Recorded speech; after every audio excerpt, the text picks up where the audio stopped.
Muito bom dia, queridos amigos, amigas, irmãos e irmãs. Estamos aqui reunidos nessa manhã de sábado para darmos continuidade às reflexões sobre o Evangelho trazido pelo Mestre Jesus. Elevemos os nossos pensamentos. Mestre querido, mais uma vez, muito obrigado. Obrigado pela nossa vida e obrigado por tudo quanto tem nos acontecido, porque são todas oportunidades para o nosso crescimento e desenvolvimento moral. Mestre amado, estamos aqui hoje para lhe rogar forças e discernimento para que saibamos distinguir as ilusões do verdadeiro fruto da vida. Forças e coragem para que saibamos equilibrar as nossas vontades e desejos, alinhando-as ao caminho divino. Amado Pai, nós sabemos que são muitas as ilusões, muitas as armadilhas na experiência terrena. E nós sabemos também que a porta larga nos faz um convite tentador diariamente. Por isso nós rogamos de Ti a Tua misericórdia, a Tua inspiração, a intuição por meio das equipes maiores, de forma que cada vez mais estejamos atentos e acordados para escolher o caminho da porta estreita, vencendo as nossas más tendências, o homem velho, e pelo esforço, pela renúncia, possamos construir em nós o caminho de paz e de harmonia. Que seja feita a Tua vontade em nossas vidas, Mestre querido, que assim seja. Nós estamos trabalhando ainda o capítulo 21 do Evangelho segundo o Espiritismo e atualmente nós estamos no item 5, Prodígios dos falsos profetas. Nós separamos uma parte desse texto trazido por Kardec para nos auxiliar na condução dos estudos de hoje. Kardec nos coloca o seguinte: em todos os tempos, os homens exploraram, em proveito de sua ambição, de seu interesse e de sua dominação, certos conhecimentos que possuíam, a fim de se darem o prestígio de um poder supostamente sobre-humano ou de uma pretensa missão divina. Estão aí os falsos cristos e os falsos profetas. O verdadeiro profeta se reconhece por caracteres mais sérios e exclusivamente morais. Bom dia a todos. Hoje nós estamos estudando o capítulo 21 do Evangelho segundo o Espiritismo. Haverá falsos cristos e falsos profetas. No item, prodígios dos falsos profetas. E ele faz uma afirmação dizendo o seguinte: levantar-se-ão falsos cristos e falsos profetas, que farão grandes prodígios e coisas espantosas, a ponto de seduzirem, se fosse possível, até mesmo os próprios escolhidos. Então, primeiro, ele vai fazer uma diferenciação entre o que significa prodígios e profetização. Porque antigamente, na época de Jesus, mais antigo ainda, alguns profetas tinham uma capacidade de intuição ou de clarividência e muitas vezes eles adivinhavam o que ia acontecer e eles chamavam isso de prodígios. Nem todos os profetas têm essa capacidade, mas ficou como muitos apresentavam isso, ficou meio que subentendido que todo profeta tinha essa capacidade de previsão, de clarividência, essas coisas assim. Então, por isso que chamam de prodígios. Mas interessante nós nos perguntarmos como que há 2000 anos atrás Jesus fala isso, que daqui a 2000 anos, por agora, nós estamos passando por esses tempos, né? Então, como que ele sabia que dali a 2000 anos ainda haveriam falsos profetas? Como que ele fala isso, né? Eu penso que para a gente poder entender essa questão, nós temos que nos reportar a quem nós somos, a nos lembrar quem nós somos. Quem nós somos? Por que nós estamos aqui no planeta Terra? Dentro da literatura espírita, tem um livro muito famoso, muito importante, e recomenda-se que todo mundo leia esse livro, porque é muito importante, vai logo nas origens, né? Que chama Exilados de Capela. Nesse livro, o autor conta, autor espiritual, né? Psicografado, ele conta a história de um planeta onde os habitantes desse planeta atingiram um alto grau de civilização. Eles evoluíram dentro de si mesmo, né? E em termos de civilização, atingiram um alto grau de harmonia, de alegria, de felicidade.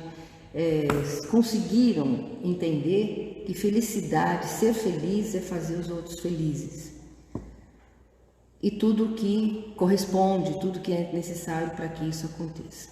Acontece que dentro dessa população, 20% dessa população não atingiu esse grau de evolução suficiente para ter uma civilização harmônica, harmonizada, feliz, né?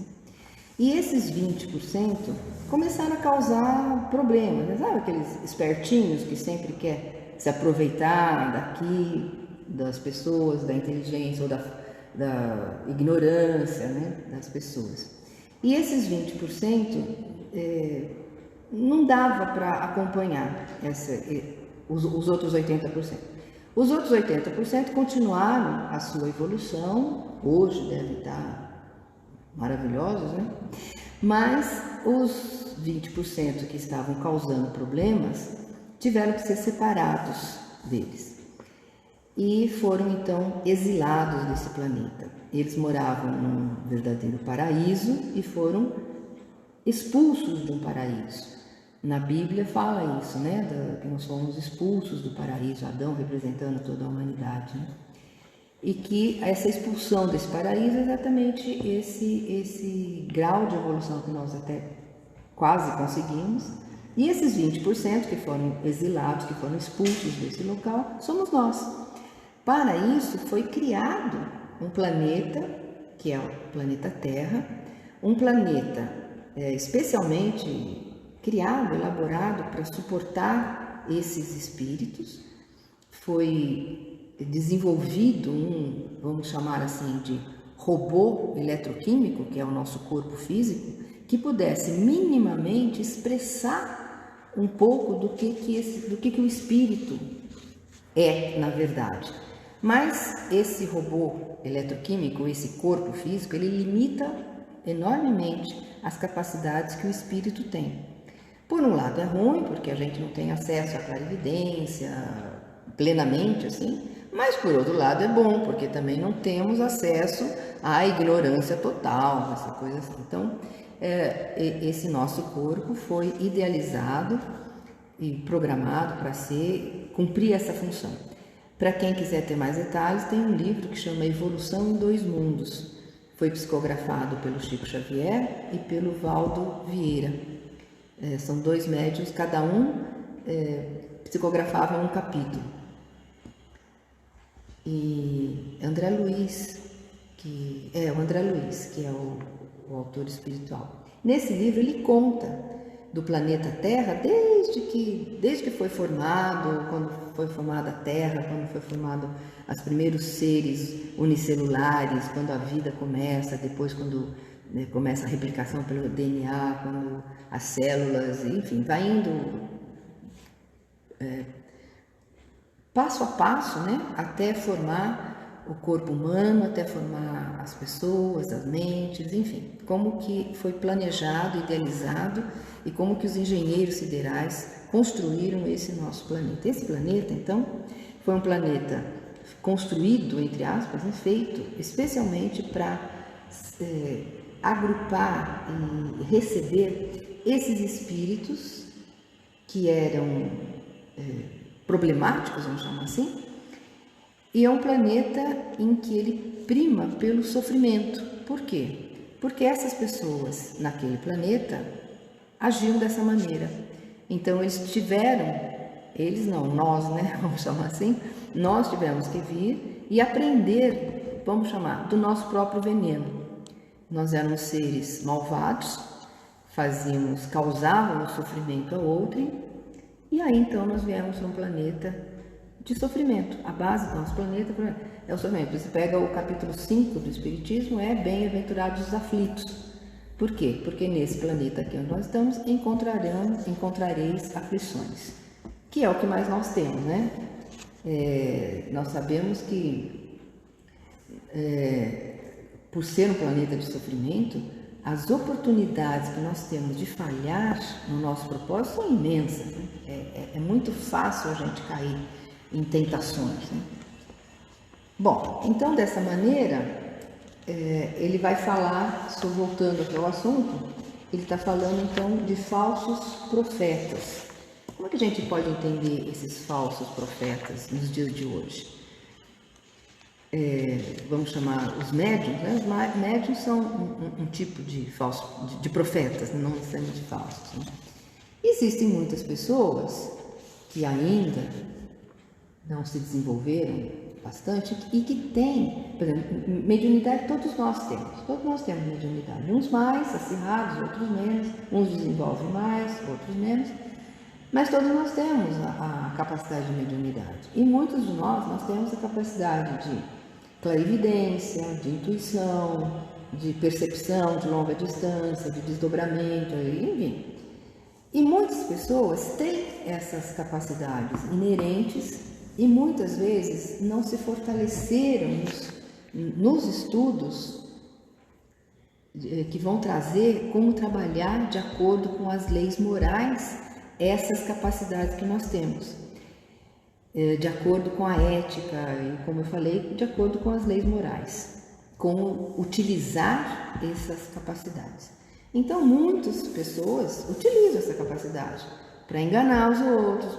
Muitas pessoas percebem que quando ele fala alguma coisa, vem uma pessoa, né, e fala, você quando era criança era assim. Quando a gente vê, né, visualiza uma coisa e fala, quando era criança aconteceu assim, sua mãe fez, as pessoas ficam impressionadas, né, e ficam olhando para o médium como se ele fosse algo do outro mundo, né? Então dá um certo respeito. E muitas pessoas que não têm o preparo filosófico e moral adequado se utilizam dessa vaidade para se aproveitar, ou ganhar dinheiro, ou outras benesses, né?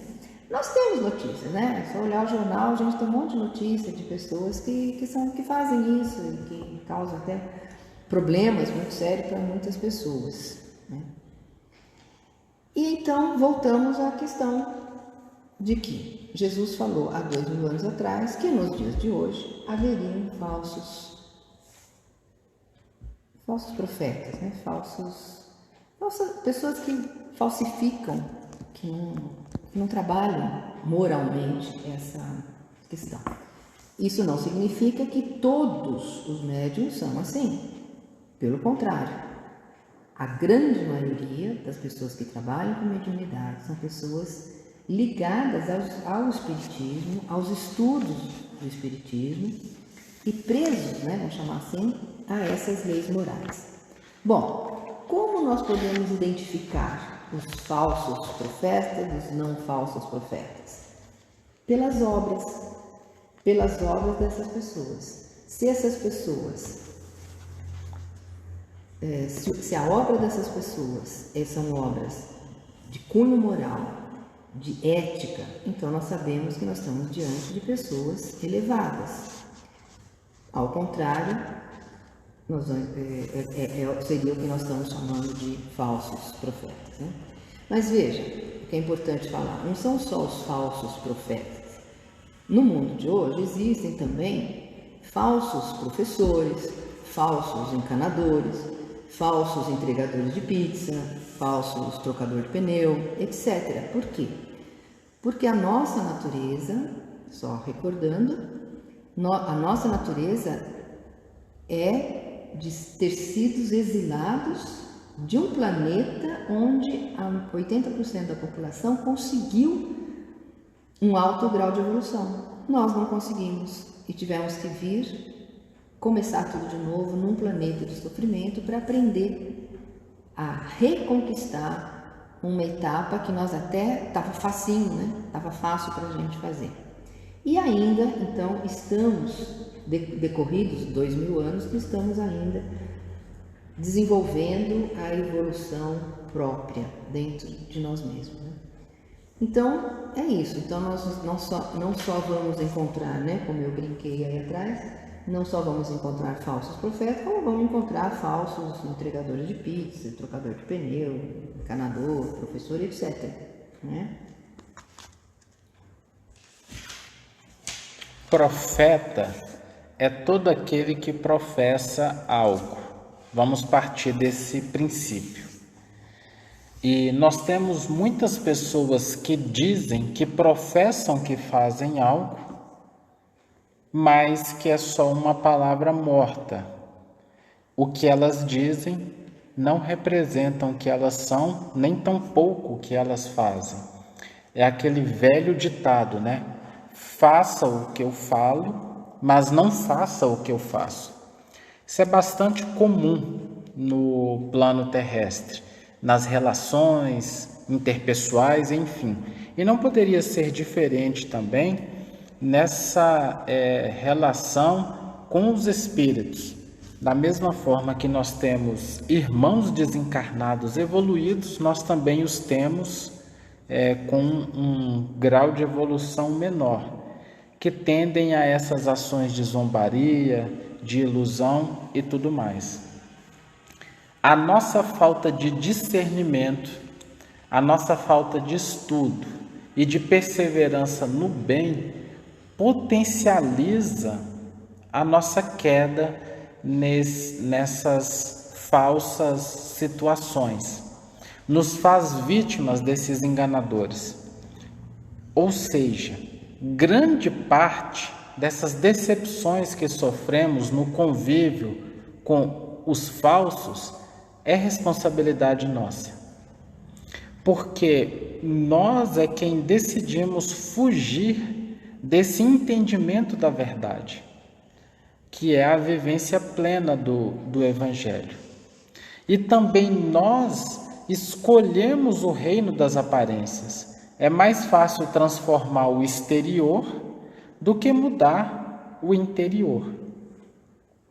Mas precisamos aqui caracterizar e refletir que existem indivíduos que são extremamente hábeis em criar uma realidade ilusória. Existem indivíduos que conseguem manipular milhares, milhões de pessoas. Eles projetam uma personalidade e são tão perspicazes, tão detalhistas e tão envolvidos que eles chegam ao ponto de acreditar naquilo que eles estão projetando também. Isso também não é raro. E aí, diante de tudo isso, eu queria trazer aqui uma história. Está no livro A Vida Escreve, né? Foi psicografado pelo Chico. O espírito responsável por essa história é Hilário Silva, está no capítulo 21 e ele intitula de A Fala de Cada Um. Eu trouxe essa questão da fala porque a fala é muito significativa. Ela passa a representar a nossa essência. Se nós estivermos atentos, nós vamos perceber a realidade de cada um. A realidade de cada um, nós vamos conseguir situar nos seus atos e muitas vezes também na forma como as pessoas falam. E todo esse capítulo do Evangelho, né, ele fala a questão dos frutos, que a árvore boa não dá fruto mau. Então, aquelas pessoas que de repente têm uma atitude desequilibrada, uma fala discriminatória, uma fala um pouco desalinhada, e elas passam a dizer, não, foi sem querer. A árvore boa não dá fruto mau. Se a árvore realmente é boa, não existem frutos ruins sem querer. Na verdade, o que acontece é que, num lapso ali de invigilância, brota a realidade da essência. Vem o verdadeiro fruto. E aí essa história bem interessante, até engraçada, ela nos convida para essa reflexão e para a gente olhar para dentro da gente mesmo e para a gente também se fazer essa pergunta: quem eu sou? Porque nós criamos tantos personagens ao longo das encarnações, às vezes até numa única existência eu tenho o personagem do trabalho, o personagem do templo religioso, a persona dentro de casa, o personagem que vai quando está dirigindo um carro. A gente se perde, mas quem nós somos? Qual realmente é a nossa essência? Muitos de nós ainda não estamos em contato com a realidade do que somos.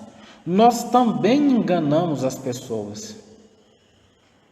Nós também somos esses falsos profetas nos relacionamentos, como pais, como filhos, como empregados, como chefes. Porque nós passamos a agir sem contato com aquilo que sentimos. E vamos criando expectativas ilusórias nas pessoas. Nós ainda temos muito forte essa tendência de sedução, de querermos ser amados, de querer buscar essa admiração do outro. Então, por conta disso, a gente cria um personagem servil, um personagem amoroso, um personagem alegre, e ficamos nessa vibração da falsidade. Jesus, quando traz todas essas reflexões, esse texto do Kardec, nós precisamos sempre trazer para a prática do nosso dia a dia. Em quais momentos eu ajo com falsidade? Em quais momentos eu estou desconectado daquilo que sinto? Não é que nós vamos sair por aí agindo de maneira grosseira, sem educação, mas a questão-chave nós estamos há tanto tempo repetindo alguns comportamentos que nós já achamos que somos isso que repetimos. E estamos esquecendo de olhar para aquilo que sentimos. Precisamos continuar com as atitudes educadas, com as atitudes polidas. Precisamos controlar os nossos impulsos negativos. Mas precisamos também entrar dentro de nós e sentir o que vibra em nosso coração, em ter coragem de reconhecer, estou agindo assim, com educação, mas o meu verdadeiro sentimento é esse. Esse movimento, ele é mais do que necessário, é condição essencial para a transição. É o contato com a gente mesmo. Quem sou? Quem realmente sou? Nós precisamos de sair dessa sintonia da falsidade. Precisamos entrar no movimento da sinceridade, não da crueldade, que é jogar verdade sem amor, que é similar eu arremessar diamantes no rosto daqueles que me cercam.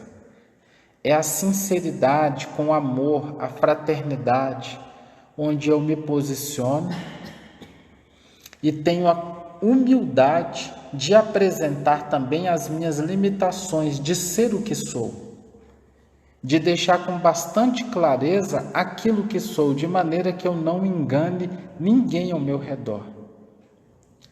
Quantas falsas esperanças será que cada um de nós não acaba por construir? E essas falsas esperanças que nós construímos nos outros, no nosso afã, na nossa vontade de sermos colocados no palco do centro das atenções, esses heróis que nós construímos, depois eles se tornam um peso exageradamente mortal para cada um de nós, porque nós não temos os recursos para sustentar essa imagem que criamos. E aí essa cobrança, essa culpa nos consome. É quando nós começamos a nos afastar das pessoas. Quando nós começamos a nos fechar das conexões, porque nós temos medo, receio de que as pessoas passem a descobrir a verdade. E aí ficamos inseguros. Esse movimento de decidir ser o que se é, num primeiro ponto, é desafiador para o nosso orgulho, mas a médio e a longo prazo traz uma paz profunda, porque passamos a ser espontâneos, reais, passamos a ser quem exatamente nós somos. E a partir daí eu consigo também reconhecer aquilo que o outro é, sem julgamento, sem críticas. Está aí a fraternidade. Esse é o convite de Jesus para todos nós. Hilário coloca o seguinte: logo após o início da sessão, Cacique de Barros, distinto baiano que foi valoroso missionário dos princípios espíritas no Rio Grande do Sul, falava despretensioso quanto à necessidade de se coibirem as mistificações nos fenômenos mediúnicos. Recomendava o estudo constante, encarecia a meditação. Era preciso tudo fiscalizar pelo crivo da análise. A palavra dele conquistava simpatia crescente. Como, porém, solucionar o problema? O círculo de confrades entrou em oração e ele rogou parecer ao mentor da casa. Através do médium, o amigo espiritual compareceu bem-humorado e, depois de saudação fraterna, contou uma breve história. Uma lenda hindu que, segundo ele, traria o esclarecimento. Um homem necessitado era dono de um burrinho que lhe prestava grandes serviços. Mas porque não tivesse recursos, o animal enfraqueceu-se por falta de forragem. Passeando, porém, à distância de casa, o homem encontrou um tigre morto e teve uma ideia. Vou cobrir o humilde cooperador com a pele do tigre e vou soltá-lo cada noite na terra dos fazendeiros vizinhos. Como ele vai estar disfarçado de tigre, o burrinho vai ser respeitado, e deu certo. Assim aconteceu. O animal fartava-se de cevada e de manhãzinha era recolhido pelo dono à pequena estrebaria. O burro, nesse regime, fez-se nédio, contente da vida. Mas surgiu uma noite em que jumentas vararam a paisagem, zurrando, e o burrinho não se aguentou. Acordado nas afinidades do instinto, zurrou e zurrou também. Os fazendeiros, com isso, olharam, desconfiaram e descobriram a farsa.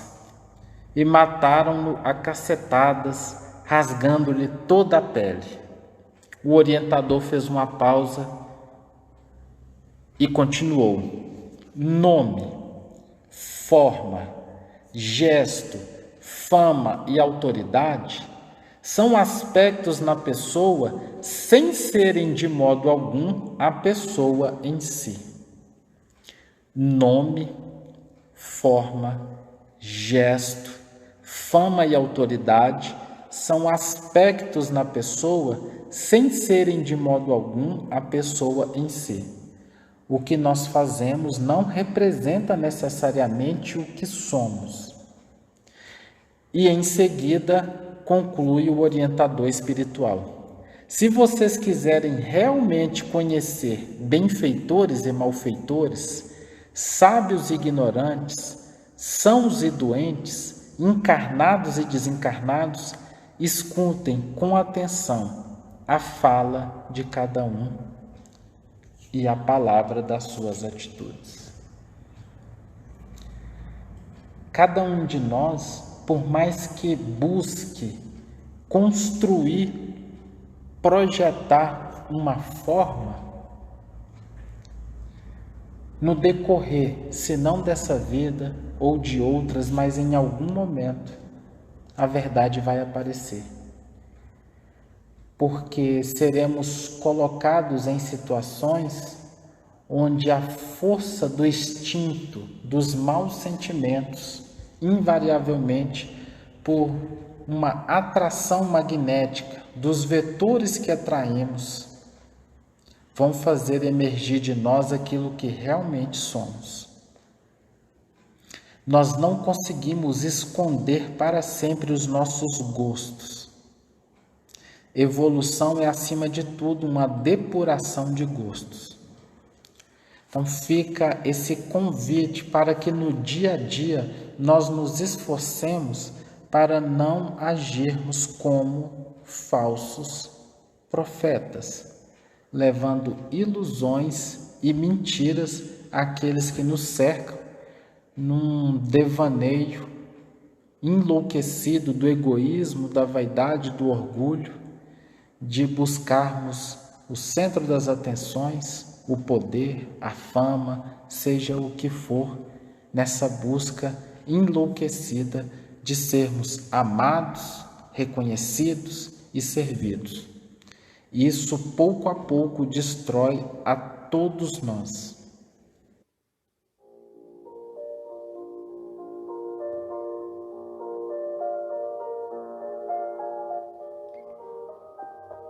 Amado Mestre, nós agradecemos profundamente por esse momento de reflexão.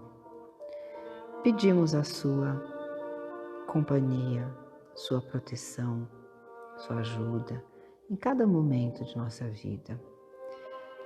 Que nós possamos sempre pensar no que nós estamos fazendo, pensar nas nossas ações, raciocinar, para que nossos atos não sejam automáticos, não sejam impensados, para que a nossa ação seja condizente com o nosso esforço de nos melhorarmos dia a dia, para que, mais breve, possamos estar num mundo de regeneração, num mundo feliz, estarmos vivendo em paz e estarmos irradiando a paz para todas as pessoas ao nosso redor e possamos assim influenciar e ajudar